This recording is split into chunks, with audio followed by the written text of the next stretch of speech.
네, 감사합니다. 본문을 읽기 전에 간단한 이제 전체 시리즈 소개를 좀 하고 그다음 본문을 읽도록 하겠습니다.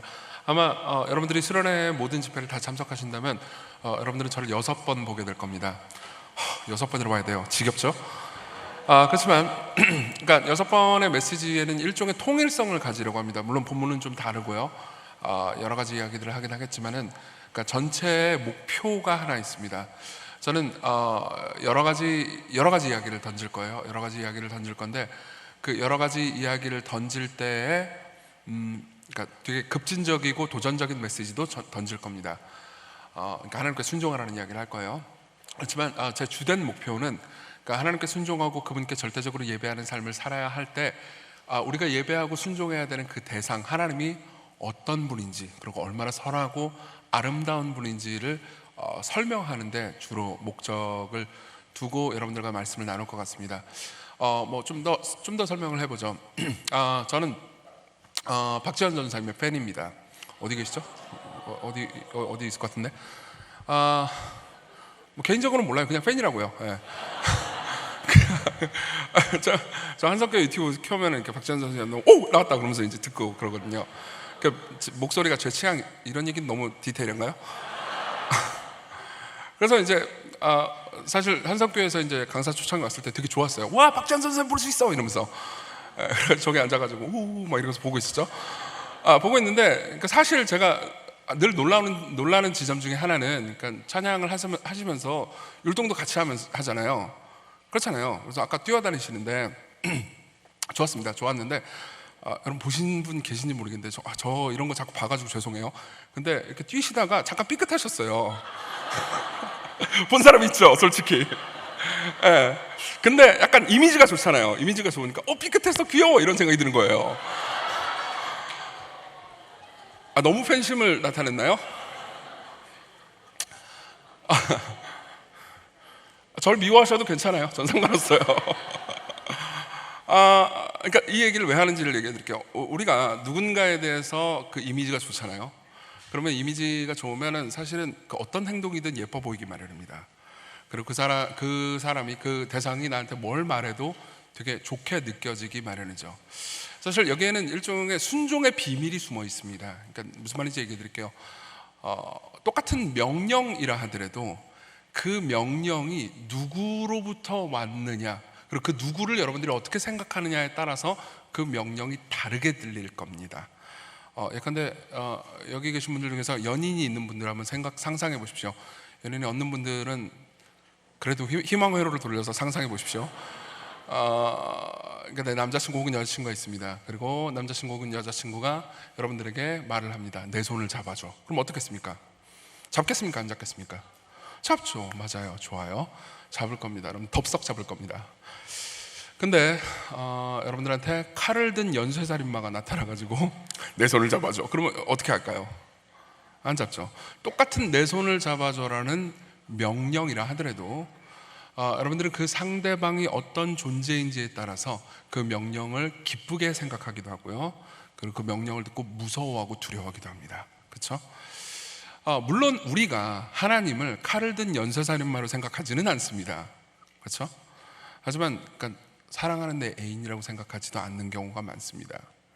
항상 사람들의 생각에 정말 많은 사람들의 생각에 하나님은요 그 중간에 어딘가에 존재하십니다. 그러니까 정말 많은 사람들은 하나님을 이렇게 생각하는 경우가 많아요.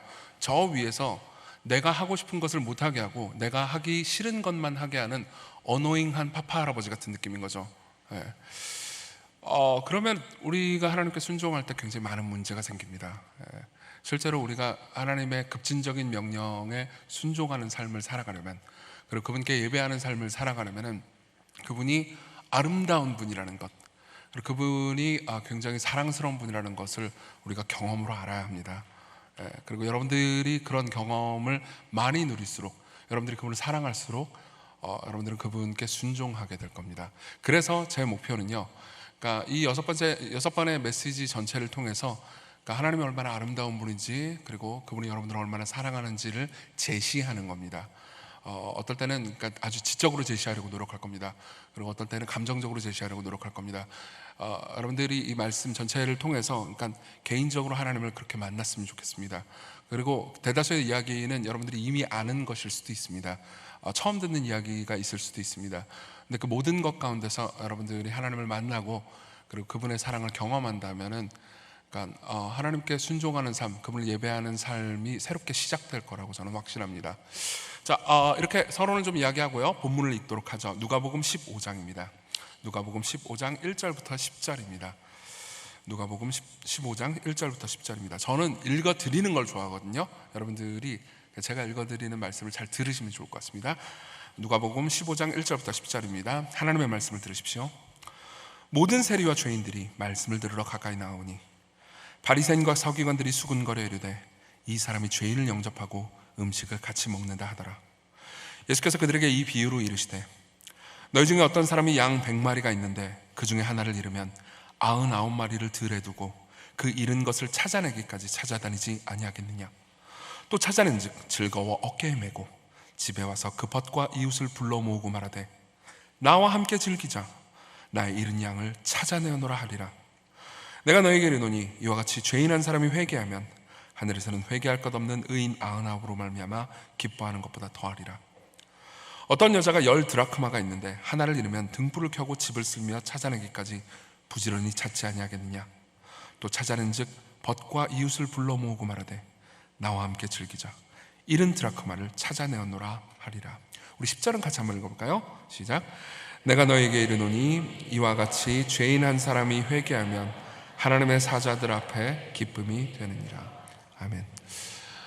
저는 주로 이제 중간에 있는 목자가 양 한 마리를 찾는 이야기에 집중해가지고 이 모든 스토리를 진행시켜 나갈 겁니다. 오늘 설교는 3가지 이야기를 할 겁니다. 첫 번째로는요, 우리가 누구인지에 대해서 말씀드릴 거예요. 우리는 누구인가? 우리는 길 잃은 양이다 라는 이야기를 할 거예요. 그리고 두 번째로는요, 하나님이 누구신가에 대해서 이야기를 할 겁니다. 하나님께서는 찾으시는 목자로 비유됩니다. 그리고 세 번째로는요, 이 이야기가 나한테 무슨 의미인가에 대해서 2가지 이야기를 할 겁니다. 이 이야기는 나한테 어떤 의미가 있고 나는 그럼 어떻게 살아야 되는지, 그걸 3번째로 이야기를 할 거예요. 다시 한번 얘기해 드릴게요. 첫 번째로 우리는 누구인가, 그리고 두 번째로 하나님은 어떤 분이신가, 그리고 3번째로는요, 이 이야기가 나한테 어떤 의미가 있는가, 이렇게 이야기를 해보도록 하겠습니다. 자, 먼저 우리는 누구인가입니다. 4절을 보면요, 이런 말씀이 있습니다. 너희 중에 어떤 사람이 양 100마리가 있는데 그 중에 하나를 잃으면 99마리를 들에 두고 그 잃은 것을 찾아내기까지 찾아다니지 아니하겠느냐. 이것은 명백하게, 그러니까 이 이야기를 듣는 청중들을 향해서 예수님께서 너희들은 양이다라고 말씀하시는 겁니다. 아마 여러분들은 이 이야기를 듣고 나서 뭐 불쾌하거나 뭐 힘들어하거나 하지 않을 겁니다. 실제로 그러니까 우리가 예를 들면 목회자가 여러분들을 섬기는 것을 가리켜서 목양이라고 표현하기도 하죠. 그리고 우리는 양이고 목사님은 목자고 뭐 예수님도 목자고 하여튼 뭐 아름답고 뭐 이런 이미지가 있잖아요. 여러분, 목자와 양 하면 어떤 이미지가 떠오르나요? 그 그림 아세요? 그러니까 예수님이 되게 온화한 얼굴로 약간 되게 잘생긴 예수님이 그 지팡이 막대기 이런 거 들고 있고, 그러니까 양이 이렇게 평화롭게 졸졸 따라다니는 그 그림 아시죠? 그 그림을 제가 보여줄까 하다가 그냥 귀찮아가지고 말았는데, 그 그림 아시죠? 약간 그런 목가적이고 평안하고 아름답고 막 이렇게 시냇물 졸졸 흐르는 약간 이런 이미지가 보통 떠오르잖아요. 근데 실제로 이 이야기를 듣던 팔레스타인 당시의 유대인들은 그렇게 생각하지 않았습니다. 저는 옛날에 그 욕에 대해서 관심이 있었거든요. 욕설이요, 욕설. 이런 거 재밌잖아요, 그렇죠? 목사가 관심 가지기 좀 이상한 주제긴 하지만 그런 거 책을 좋아했어요. 욕설의 문화사 이런 거 있잖아요. 그런 거 역사 가운데 여러 문화 가운데 욕은 어떻게 발달해 왔는가, 약간 변태 같지 않습니까? 재밌잖아요. 그래가지고 이제 공부를 했어요. 근데 대부분의 문화권에서 욕은 그러니까 공통점들이 많더라고요. 그러니까 대부분의 문화권에서 신의 이름을 넣은 욕들이 굉장히 많습니다. 뭐 미국 영어 쪽 욕 보면은 있잖아요. 제가 지금 말로 할 수는 없지만 뭐 이런 거 있잖아요, 그렇죠? 그리고 성적인 욕이 많습니다. 뭐 우리나라도 많죠. 상상하지 마세요. 그리고 나서 또 이제 짐승을 비유한 욕들이 많은 거죠. 근데 이제 우리나라 같은 경우는 짐승을 비유한 욕 중에서 제일 유명한 게 이제 개님을 쓰시잖아요. 개와 인간을 결합해서 베이비 뭐 이렇게 해가지고 쓴단 말이에요. 근데 미국 같은 아니 죄송해요. 팔레스타인 당시의 팔레스타인에는 양을 비유로 했습니다. 야, 이 양 같은 분아 뭐 이러면 이제 우리나라의 개를 넣은 거하고 똑같은 타격을 받는 거죠. 그렇죠? 그만큼 양에 대한 이미지가 안 좋았어요. 왜 그랬을까요? 실제로 양을 가까이 하고 목양을 흔히 하던 사람들은 양의 성질과 특징이 어땠는지 알았기 때문입니다. 양떼는 끝없는 보호가 필요했습니다. 그러니까 되게 약하고 겁쟁이들이었어요. 그러니까 등치는 나름 크고 뭐 뿔도 있는데 뿔이 이렇게 둥글둥글 돼 있어가지고 공격하기도 별로 좋지 않았고, 그리고 움직임도 둔하고, 그리고 무엇보다 겁쟁이라서 그러니까 보호가 되게 많이 필요한 짐승이었어요. 여러분 그거 알고 계세요? 그러니까 동물들의 이름을 스포츠 팀에서는 되게 많이 쓰잖아요. 뭐뭐 라이언즈 쓰죠. 라이언즈 쓰죠. 그렇죠. 타이거즈 쓰죠. 그렇죠. 뭐 불스, 시카고 불스 이런 거 쓰잖아요. 그렇죠. 근데 뭐 시카고 램즈 이런 거 없잖아요. 그렇죠. 램즈 들어보셨어요? 안 써요 절대. 왜냐하면 겁쟁이들이거든요. 그렇기 때문에 굉장한 보호가 필요한데, 문제는 뭐냐면 굉장한 보호가 필요함에도 불구하고 이렇게 보호해주고 아껴주려고 하잖아요. 그러면 맨날 도망간대요. 그러니까 고집이 되게 세다는 거죠. 우리 영상 하나 봤으면 좋겠는데요. 영상 좀 틀어주실래요? 네, 음악은 안 나오네요. 내가 음악을 불러야 되나? 네. 이 양 보이시나요? 네.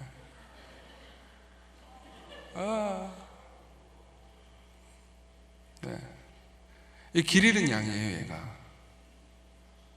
네.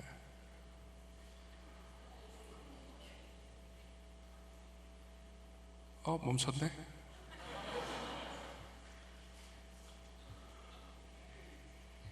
어떻게 하지? 멈췄는데 큰일 났네.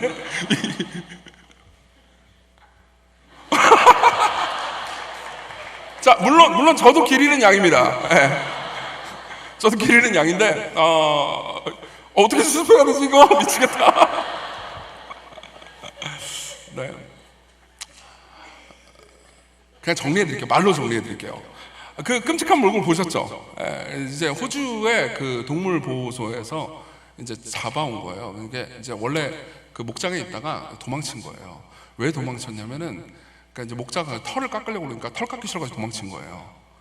도망쳐가지고 이제 방황하다가 이제 누가 잡아온 거죠. 잡아와가지고 동물보호소에서 이제 했는데, 그 영상을 우리가 볼 수는 없었지만 털을 다 깎잖아요.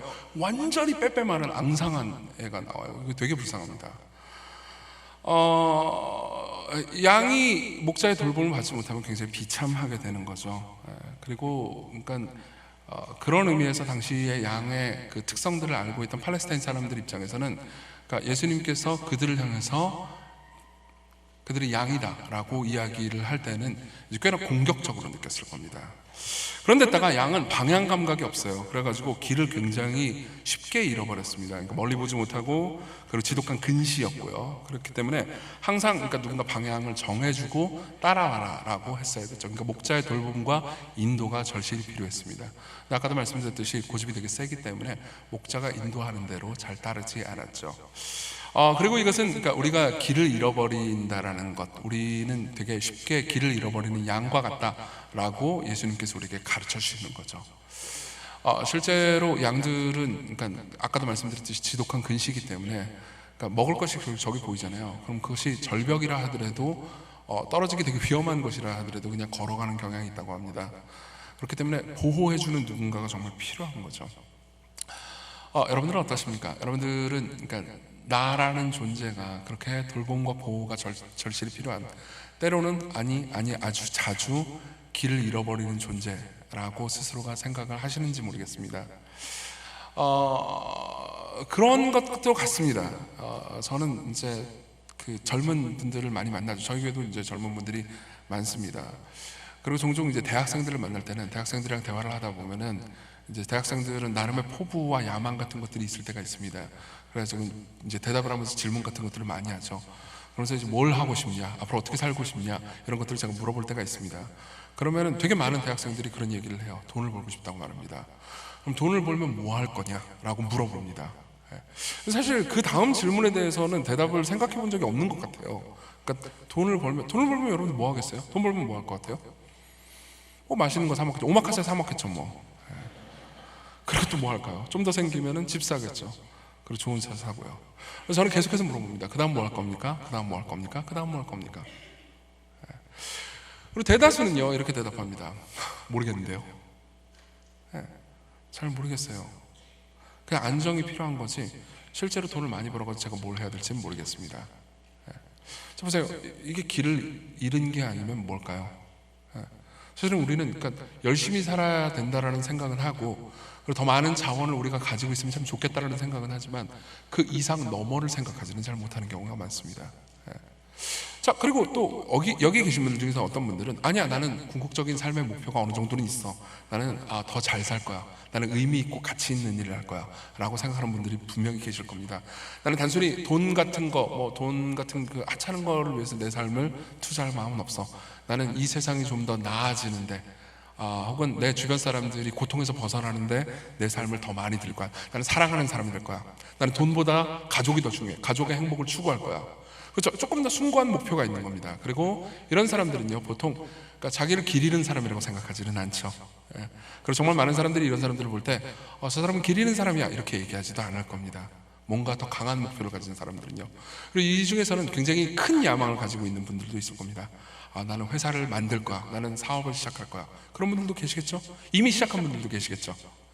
그리고 사업을 시작해서 더 많은 것들을 하고 돈만 많이 버는 게 아니고 내가 더 좋은 제품을 만들어서 혹은 더 좋은 서비스를 만들어서 이 세상을 더 풍요롭게 하고 그리고 세상에 있는 많은 사람들을 복되게 할 거야 라고 마음을 먹은 분들도 있을 겁니다. 그러면은 길을 안 잃어버린 걸까요? 뭐 그렇게 볼 수도 있죠. 여기 계신 분들 중에서는 늘 하나님을 잘 예배하기 때문에 나는 길을 찾았다라고 생각하는 분들도 계실지 모르겠습니다. 근데요 사실 우리가 삶을 살아갈 때 우리의 삶은 근시안적으로만 보잖아요. 그러면은 그러니까 내가 당장 숭고한 목표를 가지면 괜찮은 삶을 사는 것처럼 보이지만은 시간을 영원으로 확대하잖아요. 그럼 종종 되게 허무하다라는 생각을 가질 때가 있을 겁니다. 예를 한번 들어보죠. 도널드 밀러라는 사람이 있습니다. 이 사람은 그러니까 미국에서 굉장히 유명한 마케팅 전문가고 컨설턴트입니다. 이 사람은 이제 되게 쓰러져가는 기업들을 들어가가지고 컨설팅 해주면서 굉장히 많이 쓰러가는 기업들을 일으킨 사람이기도 해요. 그러니까 자본주의의 최첨단에서 가장 많이 돈을 벌고 가장 열심히 삶을 살아가고 그리고 많은 사람들에게 인정받는 삶을 살아간 사람인 거죠. 근데 이 사람이 되게 재미있는 글을 한번 쓴 적이 있습니다. 이것은 일종의 동화예요.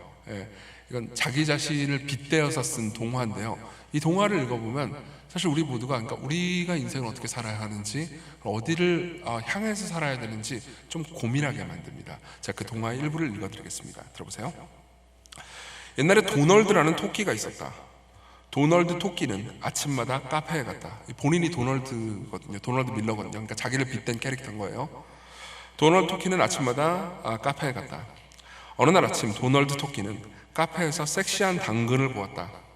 도널드 토끼는 섹시한 당근을 쫓기로 했다. 좋으니까요. 그러나 섹시한 당근은 아주 빨랐다. 도널드 토끼는 섹시한 당근을 쫓아 오리건주를 다 돌았다. 오리건주 사나봐요. 그리고 전국을 돌아 뉴욕시까지 갔다. 도널드 토끼는 섹시한 당근을 쫓아 달나라까지 갔다. 도널드 토끼는 지칠 대로 지쳤다. 하지만 마지막 안간 힘을 다해 도널드 토끼는 섹시한 당근에게 돌진했다. 그리하여 도널드 토끼는 섹시한 당근을 잡았다. 이야기의 교훈은 사람이 초점을 잃지 않고 열심히 노력하여 끝까지 포기하지 않으면 자기 삶에 원하는 바를 결국 얻는다는 것이다. 어때요? 어떤 생각이 드나요? 뭐 흔히 들을 수 있는 이야기죠. 그래서 저는 뭐야 이거 흔히 들을 수 있는 이야기인데 뻔한 이야기인데 열심히 살라는 거잖아. 근데 다음 페이지가 있었어요. 다음 페이지를 읽어드리죠. 불행히도 이 이야기가 끝나고 얼마 안 돼요. 도널드 토끼는 당근을 먹다가 목이 메어 죽었다. 그러므로 이 이야기의 두 번째 교훈은 때로 우리가 살면서 가장 원하는 것들이 우리를 죽인다는 것이다. 어떤가요? 우리가 살면서 가장 우리가 원하는 것이 우리를 죽인다는 것이다. 여러분들은 이것을 공감하십니까? 아마 이미 지금 공감하는 분들도 있을 겁니다.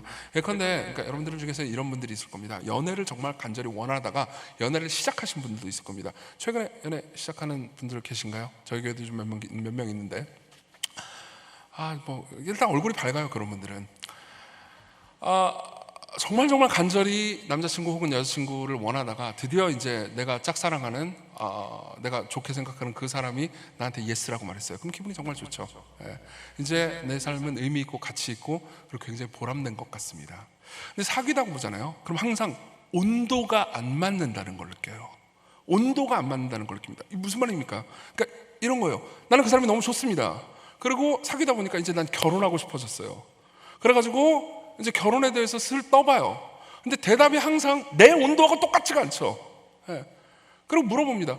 우리 결혼 얘기에 대해서는 왜 뜨뜻미지근해? 결혼 안 하겠다는 건 아니야. 지금 상황이 좀 뭐 복잡해서 그렇지. 보세요. 여기는 온도가 안 맞잖아요. 그렇죠? 보세요. 사랑을 했고 그리고 사랑이 나를 구원해 줄 거라고 믿었습니다. 나를 행복하게 해줄 거라고 믿었어요. 근데 실제로 삶을 살잖아요. 그럼 온도가 안 맞습니다. 그래서 결혼을 하면 온도가 맞을까요? 아니요. 안 맞아요. 결혼 16년 차가 하는 말이니까 믿어도 됩니다. 안 맞아요. 사업은 어떨까요? 사업을 하면 항상 온도가 맞을까요? 나는 이 세상을 위해서 뭔가 좋은 상품을 혹은 사람들을 만족시키기 위해서 좋은 서비스를 개발했습니다.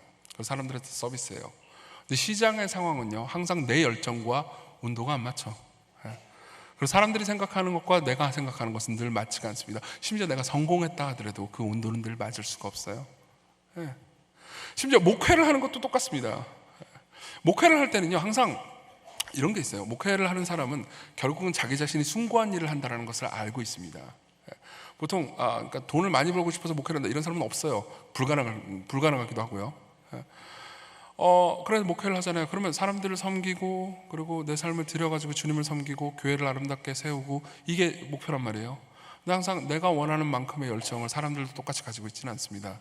내가 사람들을 사랑해가지고 하는 모든 행동들이 사람들이 생각할 때 심지어 그 사람들이 그리스도인인데도 불구하고요, 내가 그들을 사랑하는 것만큼 그들이 내 사랑을, 내가 하는 섬김을 좋게 받아들여주는 것 같지는 않습니다. 종종 그렇기 때문에 목사에게 있어서 목사로서 얘기해 드리는 거예요.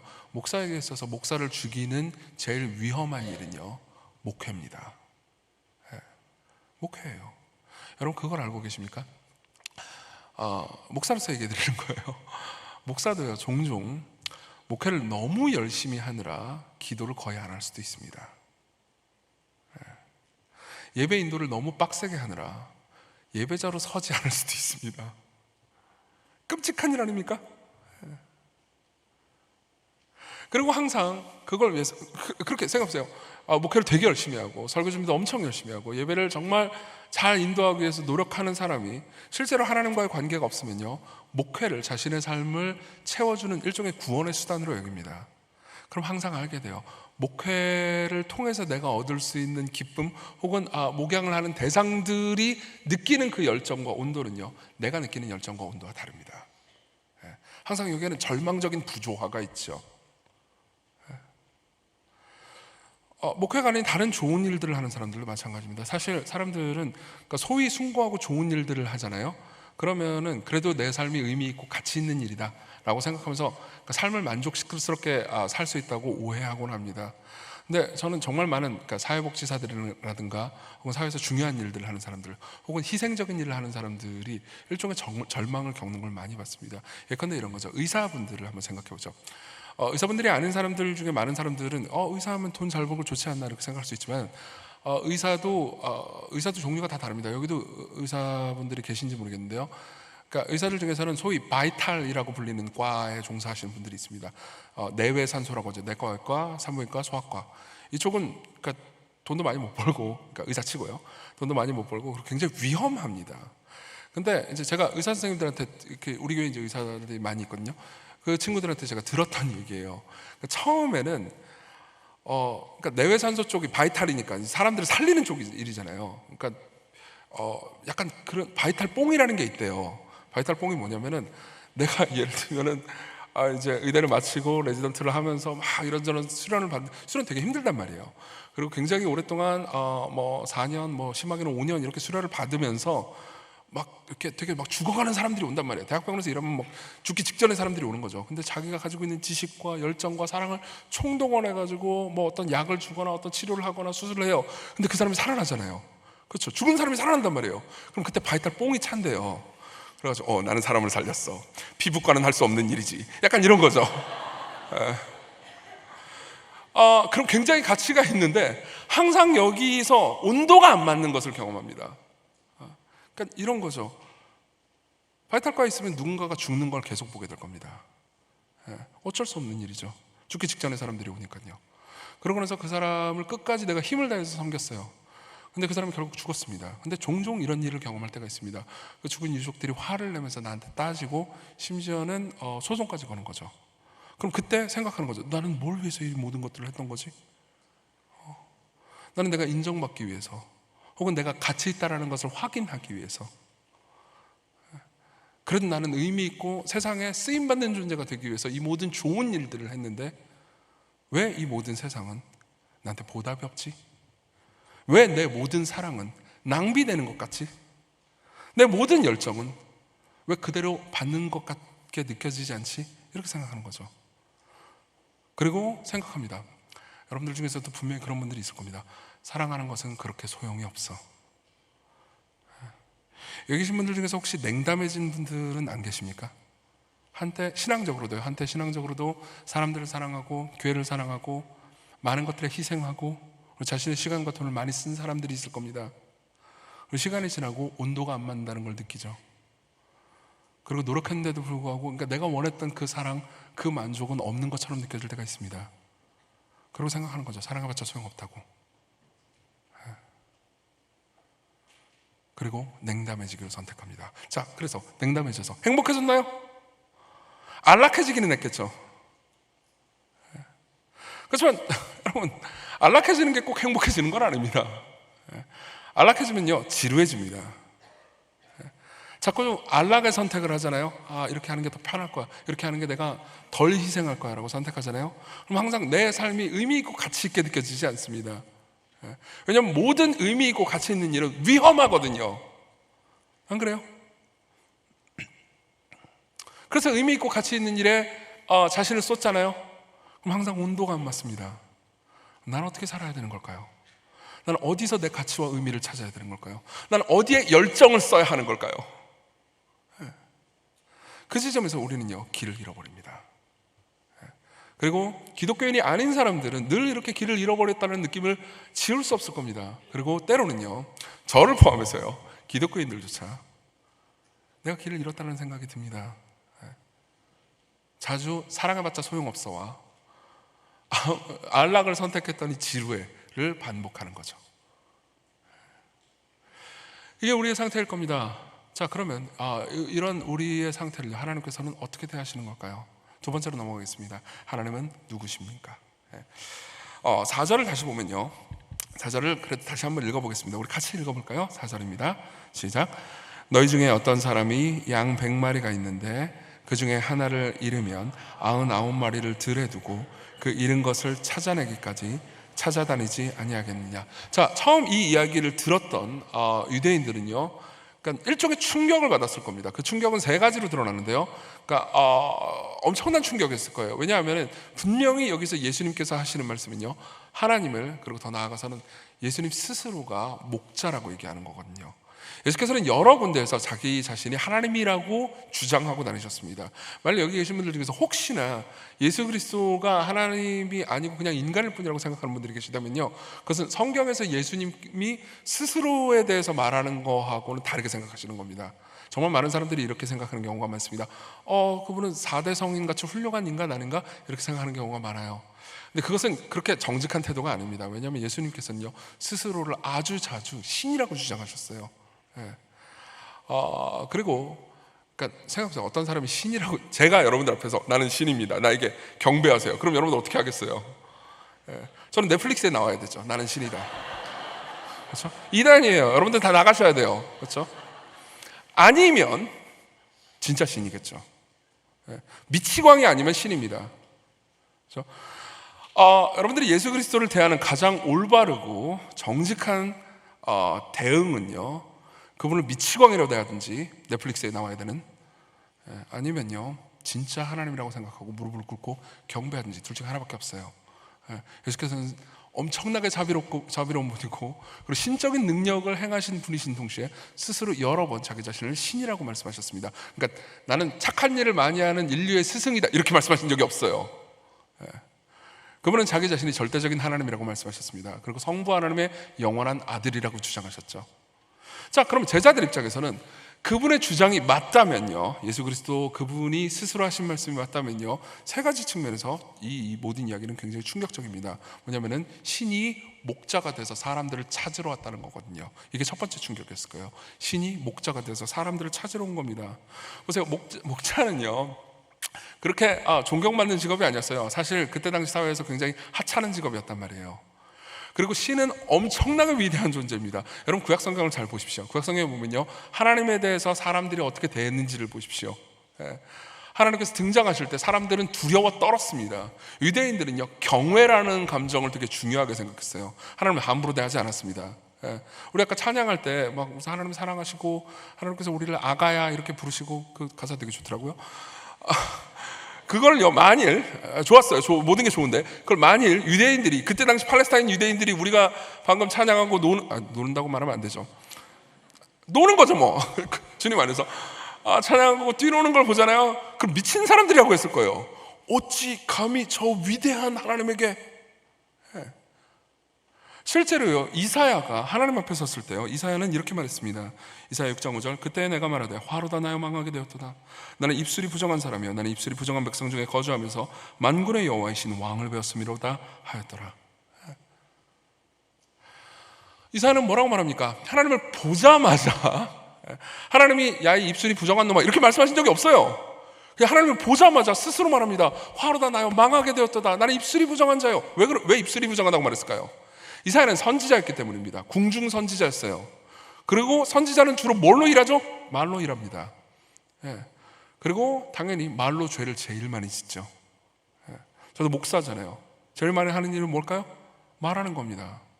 그리고 지금까지 제가 생각해보면요 저는 항상 말로 죄를 제일 많이 지었고 물론 말로 좋은 일도 많이 했지만요 말로 많은 사람들을 상처 입힌 적이 많았습니다. 그리고 하나님 앞에 서자마자 이사야는요 즉시 깨달았던 거죠.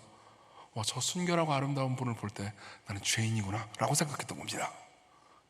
그만큼 하나님은 위대하고 크신 분입니다. 감히 범접할 수 없는 분입니다. 근데 그분이요 목자가 됐대요. 그분이 하찮은 목자처럼 이 땅에 왔다는 겁니다.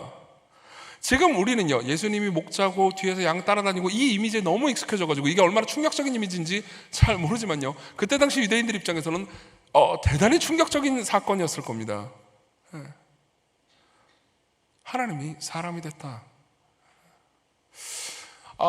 여기서 한 가지 여담을 좀 하려고 합니다. 여기 계신 분들 중에서 그러니까 아직 하나님께서 살아계시고 그분이 모든 걸 통치하시는 분이시며 그리고 예수 그리스도가 하나님이시다. 이거에 대해서 그러니까 여전히 회의를 가진 분들이 혹시 계실지 모르겠습니다. 그런 분들을 위해서 그러니까 이런 이야기를 해보겠습니다. 정말 많은 사람들이 실제로 이렇게 이야기합니다. 정말 하나님이 살아계시다면 내 눈을 보여줘라. 내가 본다면 믿겠다. 이런 이야기를 해줍니다. 저도 전도를 하면서 그런 이야기를 많이 듣습니다. 그리고 여기 계신 분들 중에서도 분명히 그러니까 완벽하게 회의적인 건 아니지만 그래도 눈으로 봤으면 좋겠는데 혹은 눈으로 보이지 않는 하나님을 이렇게 믿는 게 맞나? 라고 생각하는 분들이 분명히 계실 겁니다. 그런 분들을 위해서 이야기 하나를 해드리겠습니다. 옛날에 팀 캐러 목사님의 설교를 듣다가 들었던 얘기인데요 여러분들에게 전달해드리죠. 여러분 혹시 인류 최초의 우주 비행사가 누군지 아십니까? 그런 거 관심 있는 사람은 없나요? 저는 옛날에 그런 거 관심 많았는데 유리 가가린입니다. 유리 가가린 들어본 적 있어요? 가가멜 말고요. 유리 가가린. 러시아 사람이죠. 이 사람은 인류 최초의 우주 비행사입니다. 이 사람이 이제 최초로 우주로 나갔죠. 그때 당시 미국이랑 소련은 계속해서 이제 우주 산업에 대해서 경쟁하고 있었고요.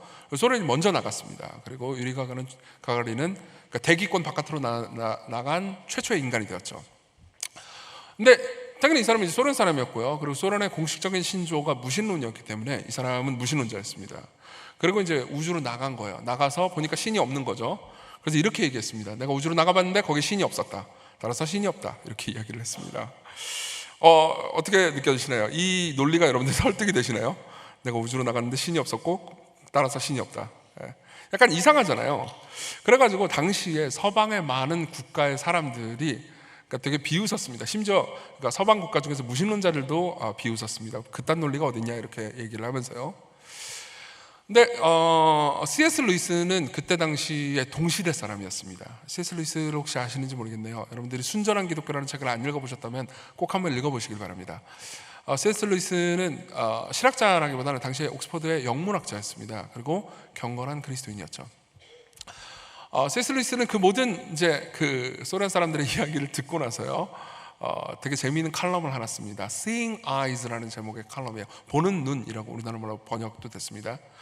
거기에 보면 루이스는 이런 이야기를 해줍니다. 이 소련 사람들은 우주로 나갔는데 거기에 하나님을 보지 못했다고 해서 하나님이 없다라고 이야기를 하고 있습니다. 근데 이거는 잘못된 주장이라는 거죠. 그러면서 되게 진지하게 이 문제를 얘기해 줍니다. 이 소련 사람들은 하나님을 만난다, 인간이 하나님을 만난다는 것이 마치 1층에 있다가 2층으로 올라가면 하나님을 만날 수 있는 분이다, 이런 식으로 생각한다는 거죠. 근데 루이스는 이렇게 말합니다. 실제로 인간이 하나님을 만난다는 것은 1층에 있다가 2층 혹은 3층 더 위로 올라가면 만날 수 있는 게 아니고요, 인간이 하나님을 만난다는 것은 마치 햄릿이 셰익스피어를 만나는 것과 비슷하다고 말합니다. 혹시 햄릿 모르세요? 셰익스피어는 영국의 극작가고요, 햄릿은 그가 쓴 소설, 그러니까 희곡의 이름이자 주인공이죠. 생각해보세요. 햄릿이요, 자기 그 소설, 그 희곡의 세계관 안에서 셰익스피어를 들었다고 합시다. 셰익스피어가 존재한대! 그래가지고 햄릿이 말하는 겁니다. 셰익스피어? 나는 본 적이 없는데? 그러면서 햄릿이 자기의 세계관 안에서 막 셰익스피어를 찾아다녔다고 합시다. 거기서 셰익스피어를 못 봤어요. 그래가지고 햄릿이 이렇게 말했다고 합시다. 나는 셰익스피어를 본 적이 없어. 그러니까 셰익스피어는 없어. 나는 무 셰익스피어 주의자야 라고 말했다고 합시다. 그럼 여러분들은 햄릿한테 뭐라고 말하겠습니까? 야, 이 바보야, 너의 존재가 바로 너를 만든 작가인 셰익스피어의 존재를 입증하잖아 라고 말하지 않겠습니까? 물론 저는 C.S. 루이스도 마찬가지고요, 이 한 가지의 비유로, 그러니까 여러분들의 존재가 무조건 하나님의 존재를 입증한다 이렇게 과감하게 주장하고 싶은 건 아닙니다. 그러니까 더 많은 이야기들을 할 수도 있을 겁니다. 하지만 여기서 우리는 그러니까 인간이 하나님을 만난다는 것이 어떤 것인지에 대한 힌트 혹은 실마리를 얻게 된다는 거죠. 자, 인간이 하나님을 어떻게 만날 수 있을까요? 단순히 특정 장소로 가서 만날 수 있는 건 아닐 겁니다. 오히려 하나님이 인간에게 찾아와야겠죠. 어떻게 하면 햄릿이 셰익스피어를 만날 수 있을까요? 셰익스피어가 자기 자신을요, 자기의 이야기 안으로 집어넣어야 할 겁니다. 그렇죠? 이 일을 한 사람이 있습니다. 20세기 초반에 추리소설 작가 중에 도로시 엘 세이어스라는 여성이 있습니다. 이 여성은 꽤나, 그러니까 당시의 영국 사회에서 유명한 여성이었습니다. 왜냐하면 추리소설 시리즈 중에서 피터 윈지라는 시리즈를 썼는데요, 여러분 셜록 홈즈 아시죠? 그렇죠? 셜록 홈즈 시리즈만큼이나 인기가 있는 추리소설 시리즈였습니다. 그 시리즈의 작가였고요. 그리고 도로시 세이어스는 이제 그러니까 영국에서 옥스퍼드를 최초로 졸업한 여성이었습니다. 그 이전에는 그 대학에 여성들이 갈 수가 없었어요. 옥스퍼드를 최초로 졸업한 여성이고 추리소설 작가고, 그리고 도로시 세이어스 본인의 소개에 따르면요, 그다지 예쁘지는 않지만 대단히 지적이고 매력적인 여성이라고 말했습니다. 아마 그랬을 겁니다. 그렇죠? 근데요, 이 도로시 세이어스가 이제 소설을 쓰는데, 피터 윈지 시리즈 소설을 썼잖아요. 근데 거기에 보면은 되게 재미있는 사건이 하나 등장해요. 피터 윈지는 주인공이고요, 탐정이고요, 막 사건을 해결하고 다녀요. 근데 거기에 갑자기 해리엇 베인이라는 이름의 여성이 등장합니다. 그리고 이 여성은요, 극 중에서, 그 작품 속에서요, 옥스퍼드를 최초로 졸업했고요, 직업은 추리소설가고요, 그리고 대단히 그다지 예쁘지는 않지만 대단히 지적이고 매력적인 여성으로 소개됩니다. 누구죠? 누구죠? 작가 본인이죠? 그렇죠? 왜 들어갔을까요? 많은 문학평론가들은 이렇게 이야기를 합니다. 왜 들어갔느냐라는 질문에 대해서요, 이렇게 얘기하죠. 도로시 세이어스가 자기가 만든 캐릭터잖아요, 피터 윈지가. 이 캐릭터를 계속해서 들여다보고 있는 거예요. 그렇죠? 근데 보통 여기 혹시 소설가 계신지 모르겠는데요, 소설가들은, 작가들은요, 자기가 만든 캐릭터를 사랑하게 돼 있습니다. 근데 사랑에 빠진 거예요. 근데 어느 날 보니까는 피터 임즈가 너무 외로워 보였던 겁니다. 그래서 그를 사랑하고 싶었던 거죠. 그래서 자기가 작품 안으로 들어갔다는 거죠. 로맨틱하지 않나요? 변태 같아요?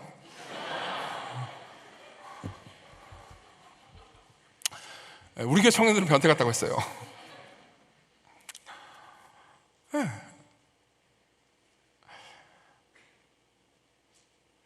이게 크리스마스의 의미입니다.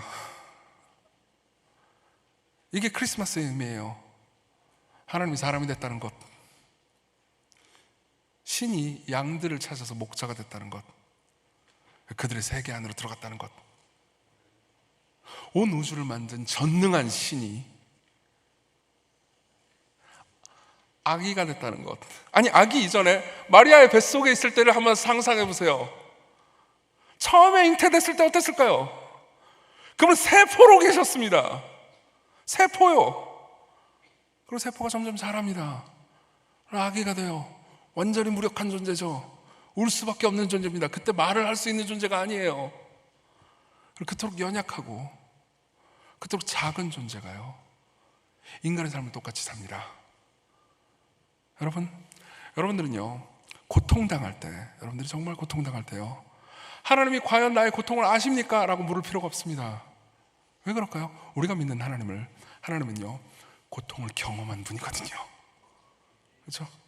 여러분, 하나님은 단순히 전지하시기 때문에 고통을 아시는 정도가 아닙니다. 그분을 겪으셨기 때문에 고통을 아십니다. 혹시 여기 계신 분들 중에서요, 죽음으로 가족을 잃어본 분들이 계십니까? 아마 계실 겁니다.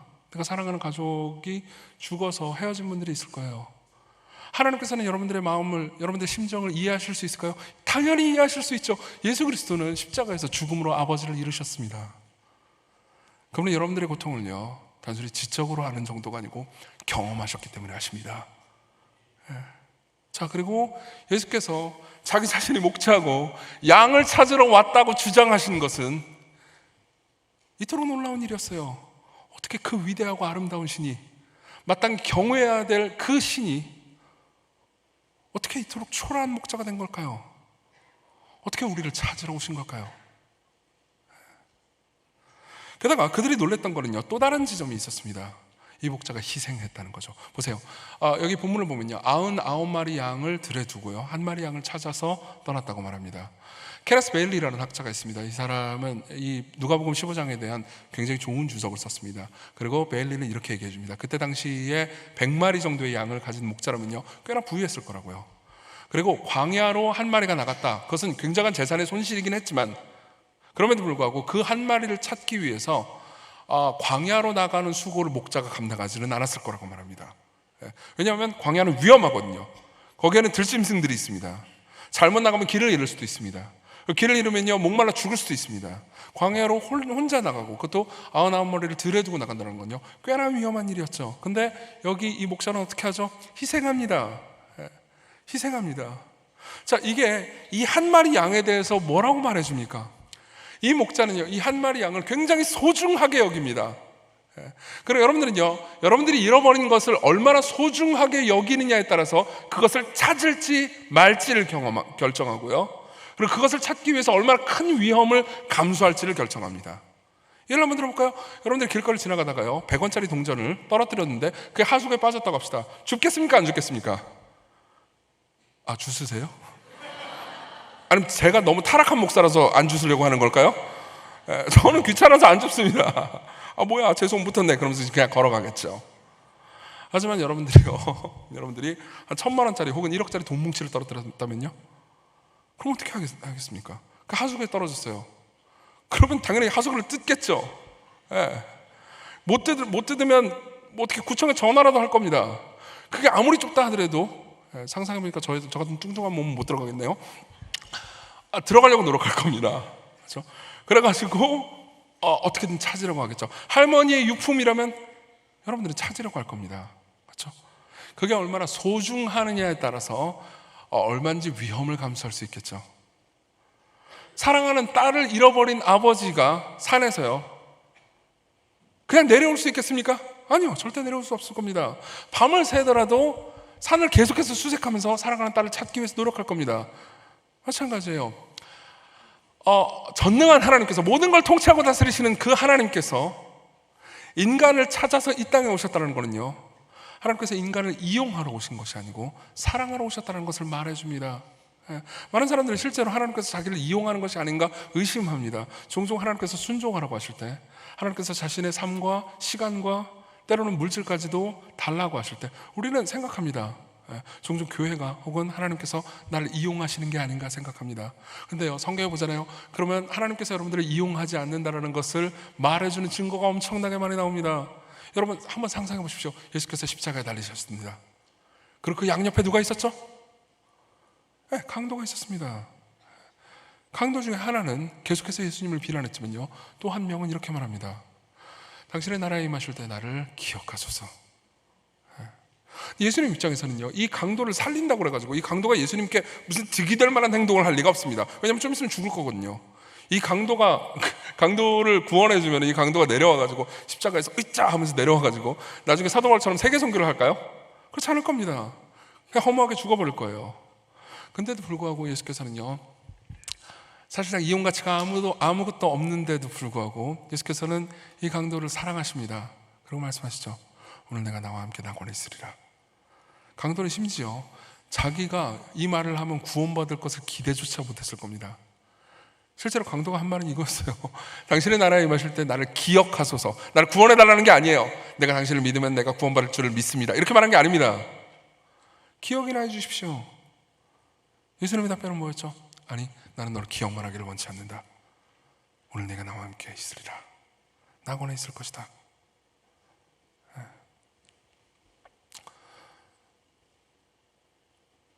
이게 크리스마스의 의미예요.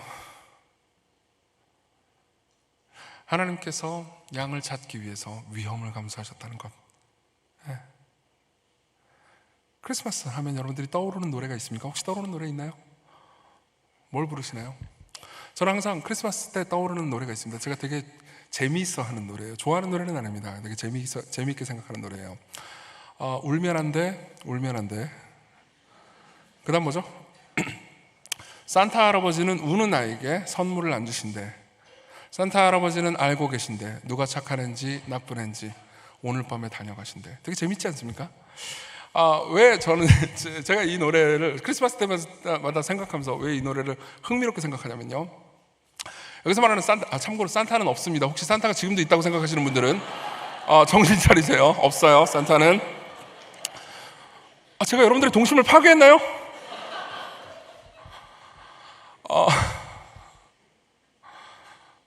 산타는 유사 하나님이에요. 그렇죠? 생각해보세요. 누가 착한 애인지 나쁜 애인지 다 안 되잖아요. 전지하죠. 그렇죠? 네. 그리고 오늘 밤에 다 다녀가신답니다. 어떻게 하룻밤에 다 다녀요? 그렇죠? 무소부재한 거죠, 거의. 네. 그러니까 굉장히 하나님을 닮아 있는 존재입니다. 근데 산타하고 진짜 하나님하고 가장 큰 차이점이 뭔지 아십니까? 산타는 우는 아이에게 선물을 주지 않습니다. 그죠?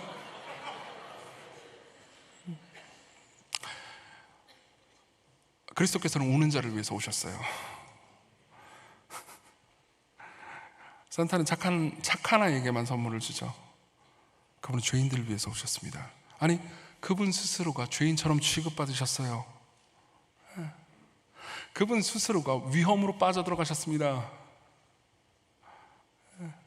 그분 스스로가 몸을 가눌 수 없을 정도로 통곡하면서 우셨습니다. 겟세마네 동산을 한번 생각해 보십시오. 거기서 기도하고 있는 분은요, 심한 통곡과 눈물로 하나님께 간구와 소원을 올립니다. 이 잔을 내게서 옮겨달라고 공포와 고통 가운데서 하나님께 부르짖습니다. 그럼에도 불구하고 여러분들을, 저를 사랑하셔서 저를 구하기 위해서요, 엄청난 위험을 감수하시죠. 여기 나와 있는 예수께서 말씀하신 이 비유의 목자는요, 그저 광야로 나갔을 뿐입니다. 근데 우리가 믿는 진짜 하나님은요, 단순히 광야로 나간 정도가 아닙니다. 그분은 하늘 보좌를 버리고 이 땅으로 오셨습니다. 그리고 여러분들을 구하기 위해서, 여러분들을 단순히 100원짜리 동전으로 생각한 게 아닙니다. 가장 큰 위험을 감수하시면서까지 구하고 싶어하는 사랑하는 양으로 생각하셨죠. 양은 착한 존재가 아닙니다. 양은 어리석고 고집 많고 보호가 필요한데도 불구하고 말을 듣지 않는 존재예요. 그리고 예수 그리스도께서는요, 그러한 양을 위해서 이 땅에 오셨습니다. 그리고 목숨을 버리셨죠. 요한복음 10장 14절, 나는 선한 목자라. 나는 내 양을 알고 양도 나를 아는 것이 아버지께서 나를 아시고 내가 아버지를 아는 것 같으니 나는 양을 위하여 목숨을 버리노라. 이게 진짜로 충격적인 것이었을 겁니다. 당시 유대인들한테요. 충격적인 거 하나만 더 얘기해 드리겠습니다. 죄인을 찾았다고 기뻐하는 것은 굉장한 충격이었을 겁니다. 5절과 7절 그리고 9절과 10절을 보면요, 똑같은 결론으로 이어집니다. 제가 5절부터 7절을 읽어드리겠습니다. 또 찾아낸 즉 즐거워 어깨에 메고 집에 와서 그 벗과 이웃을 불러 모으고 말하되 나와 함께 즐기자. 나의 잃은 양을 찾아내었노라 하리라. 내가 너에게 이르노니 이와 같이 죄인 한 사람이 회개하면 하늘에서는 회개할 것 없는 의인 99으로 말미암아 기뻐하는 것보다 더하리라. 자 보세요. 마지막 부분은 뭘로 끝나죠? 하늘에서는 정말 기뻐한다라고 이야기하고 있습니다. 죄인을 찾으면요. 그리고 그 다음 이야기를 보면요, 한 여자가 드라크마를 찾기 위해서 부지런히 노력하는 장면이 나옵니다. 8절부터 읽어드리죠. 어떤 여자가 10 드라크마가 있는데 하나를 잃으면 등불을 켜고 집을 쓸며 찾아내기까지 부지런히 찾지 아니하겠느냐. 또 찾아낸 즉 벗과 이웃을 불러 모으고 말하되 나와 함께 즐기자. 70 드라크마를 찾아내었노라 하리라. 그리고 10절 같이 읽어보죠. 시작. 내가 너에게 이르노니 이와 같이 죄인 한 사람이 회개하면 하나님의 사자들 앞에 기쁨이 되니라. 자 보세요. 두 비유는 전부 다 똑같이 끝납니다. 어떻게 끝나죠? 누군가 돌아온다면, 죄인이 회개하고 돌이킨다면 하나님의 사자들 앞에서, 천사들 앞에서, 그리고 천국에 있는 모든 성도들이, 그리고 무엇보다 하나님께서 기뻐하신다는 거죠. 그렇죠? 보세요. 죄인을 찾을 때 하나님께서 기뻐하실까요? 이건 어떤 의미에서는 이런 질문입니다. 저는 항상 옛날에 그렇게 생각했습니다. 제가 죄를 짓잖아요. 그럼 항상 면목 없이 하나님께로 갑니다. 그리고 하나님, 제가 똑같은 죄를 또 지었습니다. 하나님, 저를 용서해 주실 수 있겠습니까? 라고 묻습니다. 그러면요, 항상 제 머릿속에서 상상하는 하나님은 이런 모습이었습니다. 그러니까 넌 진짜 또 죄를 지었냐? 정신 나갔냐? 내가 저번에 용서해 줬잖아. 이번에 106번째야. 107번째로 오면 가만두지 않겠다.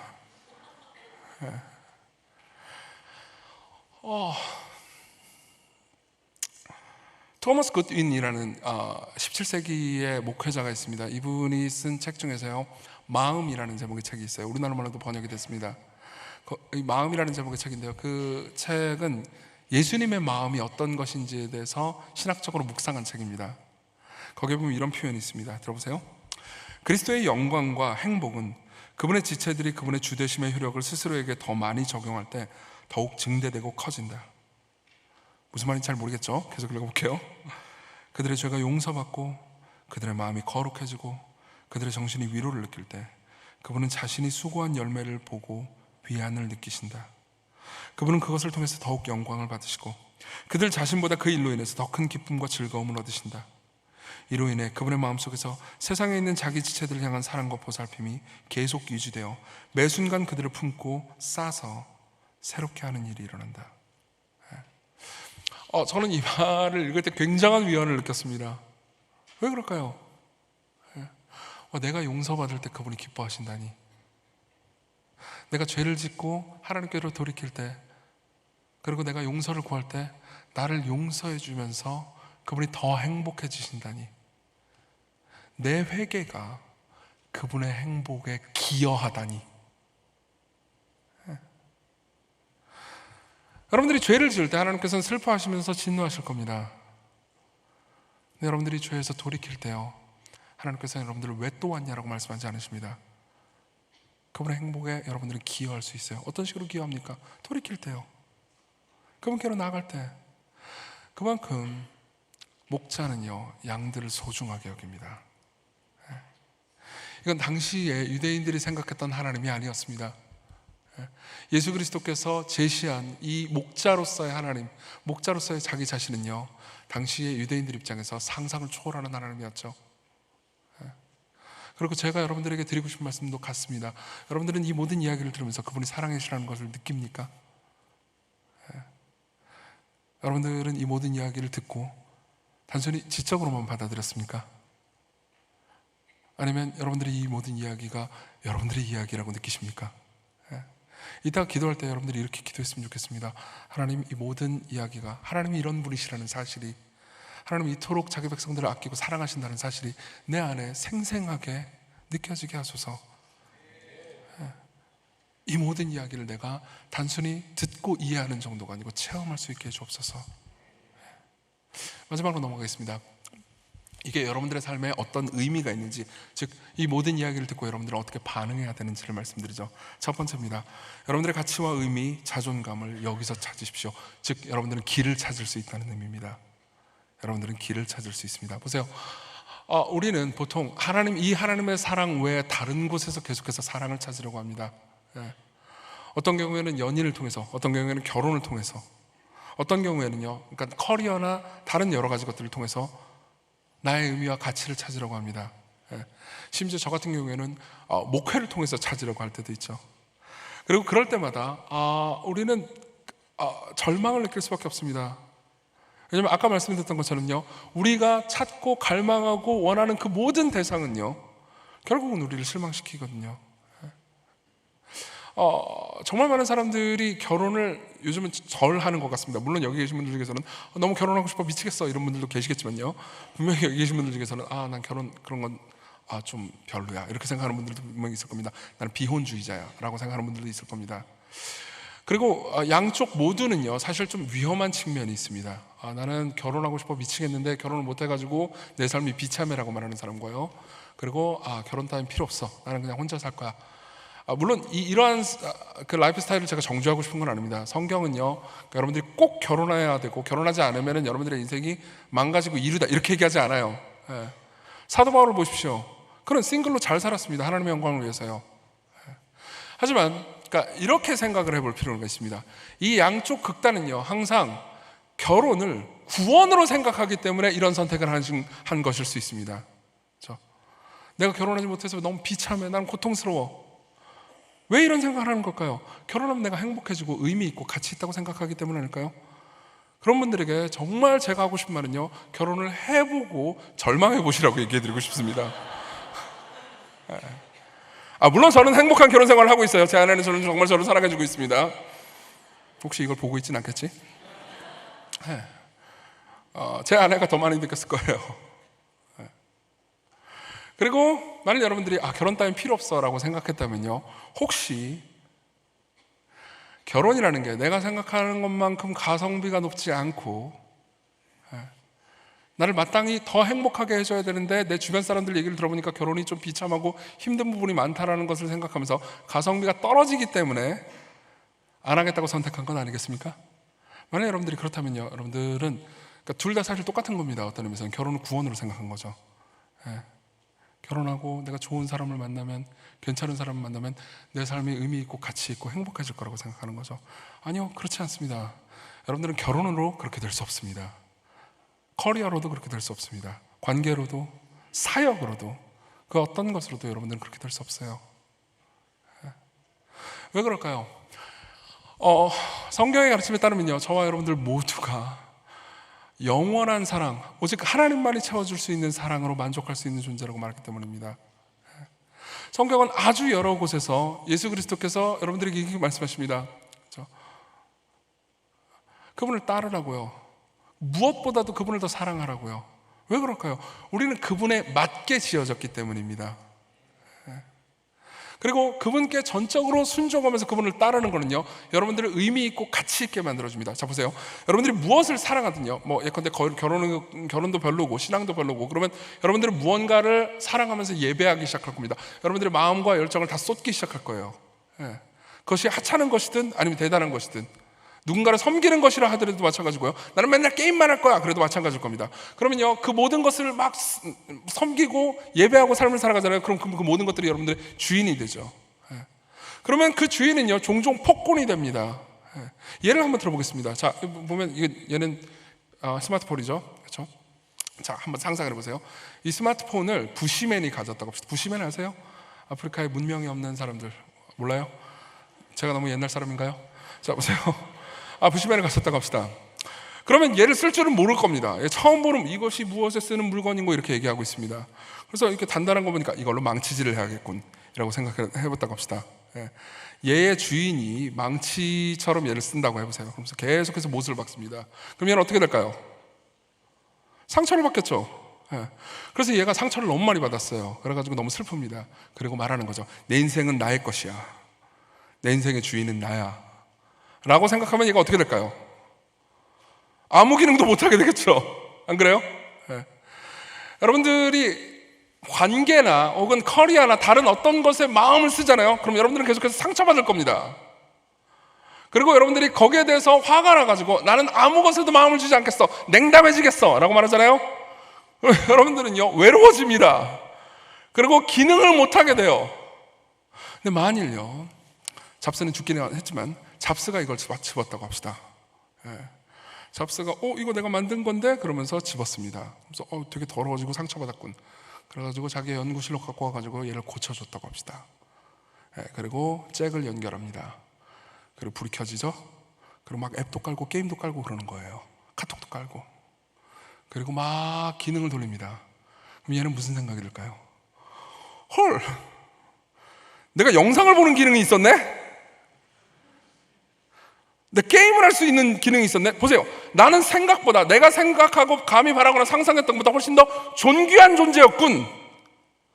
이라고 생각하지 않을까요? 자, 보세요. 이게 여러분들이 여러분들의 주인에게 삶을 의탁해야 되는 가장 중요한 이유입니다. 우리를 만든 창조주께 우리 자신을 드리잖아요. 그럼 여러분들은 종종 이런 생각을 하게 될 겁니다. 헐, 내가 기도하는 기능이 있었네?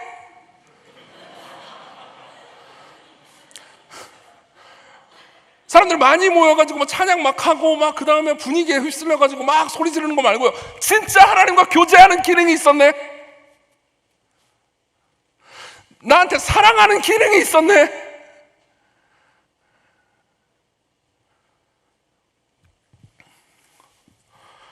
그것은 굉장히 놀라운 일입니다. 왜냐하면 우리는 우리가 생각했던 것보다 훨씬 더 큰 죄인이고 문제가 있는 존재지만요, 하나님께서는 우리가 감히 바라거나 상상했던 것보다 훨씬 더 존귀한 존재로 우리를 만드셨고, 그리고 우리가 감히 바라거나 상상했던 것보다 우리를 훨씬 더 사랑하기 때문입니다.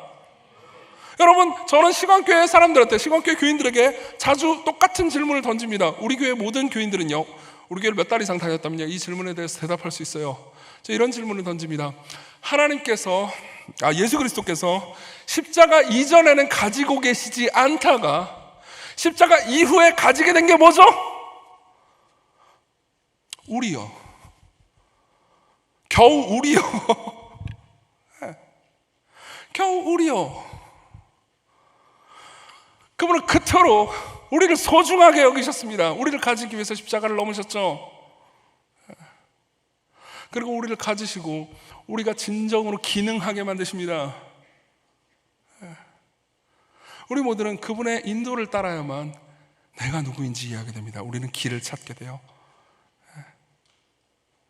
두 번째 의미를 말씀드리겠습니다. 그리고 나서 기도를 같이 하죠. 두 번째 의미는 이겁니다. 여러분들은 저도요 마찬가지로 우리는 목자에게 순종해야 되는데 그것은 때로 고통스러울 거라는 거죠. 우리는 목자에게 순종해야 되는데 그것은 때로 고통스러울 겁니다.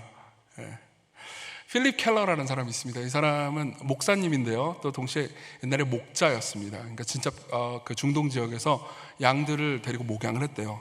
근데 이제 원래 그리스도인이었는데 나중에 이제 목자 일을 하다가 그 다음에 이제 나중에 목사님이 된 거죠. 근데 이제 원래 그리스도인이었으니까 자기가 목자가 될 때 약간 기대를 했대요. 왜냐하면 성경에 나오는 목자 비유나 양 비유 같은 것들 있잖아요. 그걸 내가 목양을 하다 보면 되게 잘 이해할 수 있겠구나 이런 생각이 들었죠. 실제로 그분은 이제 목자와 양이라는 책도 쓰셨습니다.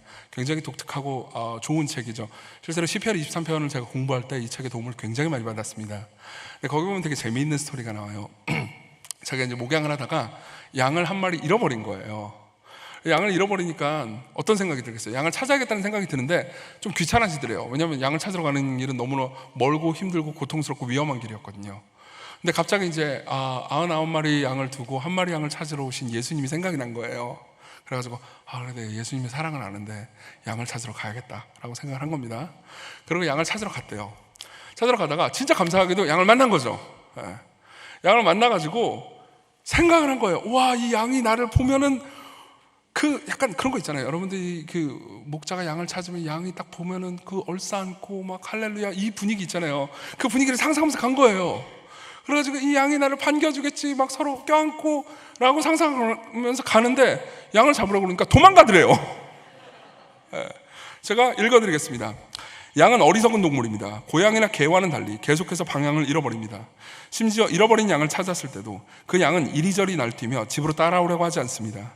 그래서 양을 찾으면 당신은 그것을 붙잡아 땅에 던지고 앞다리와 뒷다리를 함께 물어 어깨에 메고 집으로 데려와 합니다. 그것이 잃어버린 양을 구하는 유일한 방법입니다.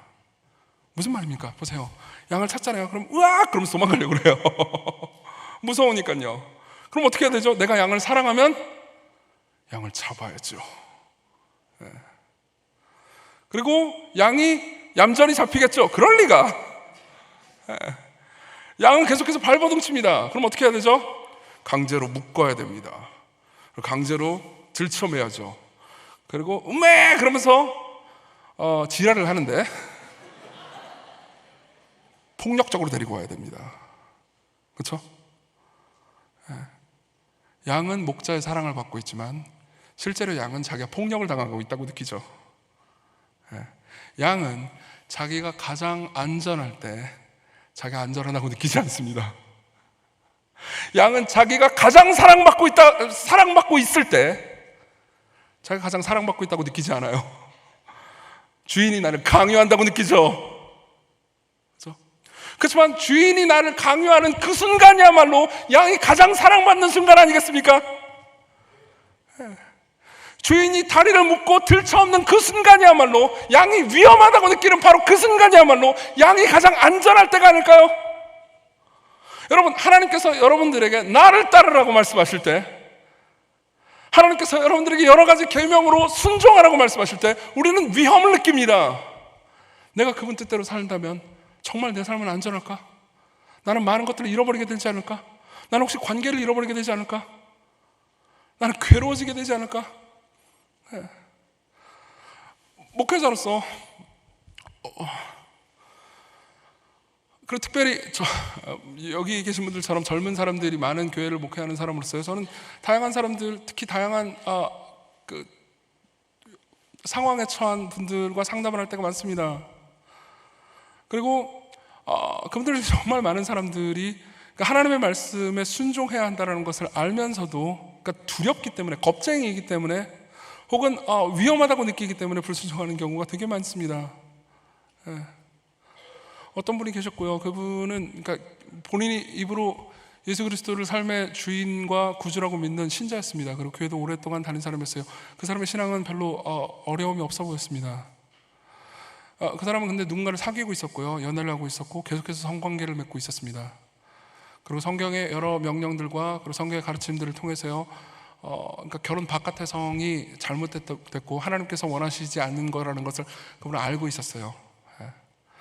그리고 어떻게 하다가 이제 저하고 대화를 하다가 그 이야기를 하게 됐습니다. 그래서 제가 물어봤죠. 지금 하나님의 뜻을 거스른다고 생각한 적이 있나요?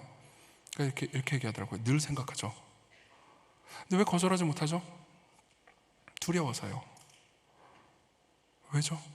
남자친구가 날 버릴까 봐요. 제가 너무 두렵습니다. 정말 많은 사람들이 순종하지 못하는 이유는 두렵기 때문이죠.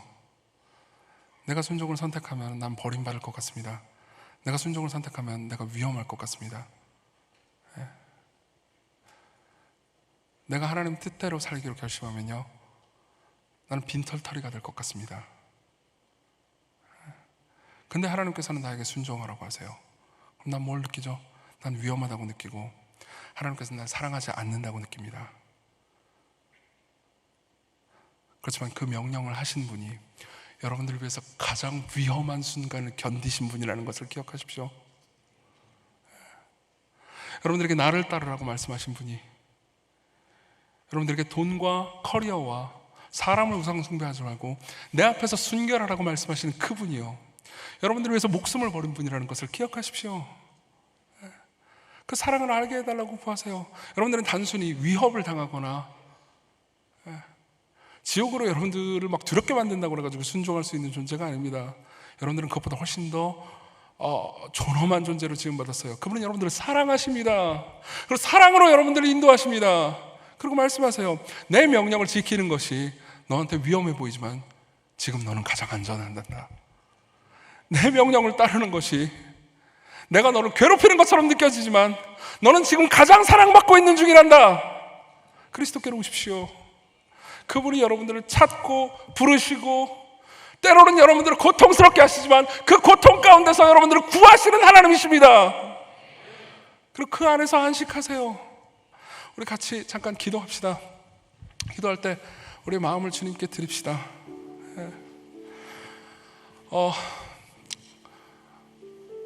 아까 설교 때 얘기했던 얘기지만요, 여러분들에게는 기도하는 기능이 있습니다. 아셨나요? 그렇죠? 진짜 기도하는 기능이요. 여러분들의 마음을 정말로 내려놓을 수 있는 기능, 그리고 하나님과 더불어서 교제할 수 있는 기능. 그걸 경험해보지 못한 분들이라면요, 지금 여러분들의 목소리를 사용해서요, 고백해 보십시오. 하나님, 나는 당신을 찾습니다. 내가 하나님에 대해서 오해한 것이 있다면 하나님 풀어주십시오. 내 삶에서 내가 위험하다고 느끼는 순간에 하나님께서 함께 하셨는지 궁금합니다. 나를 붙들어 주십시오. 그리고 내가 당신을 따라서 기꺼이 순종하려는 마음이 있게 해주십시오. 나는 나의 삶을 내가 결정하고 내가 선택하고 삶을 살아가지만 종종 그것이 허무하다고 느낍니다. 하지만 전적으로 하나님의 뜻에 순종하면서 사는 삶은 또 위험하다고 느낍니다. 하나님, 나를 인도해 주십시오. 내 죄를 주께 가져오니 용서해 주시고 나를 받아주시고 나를 당신의 기쁨으로 삼아 주십시오. 우리 좀 작게 기도해도 괜찮으니까요, 진심을 다해서 마음을 써서 우리 하나님께 우리가 하고 싶은 말을 같이 해봅시다. 같이 기도합시다.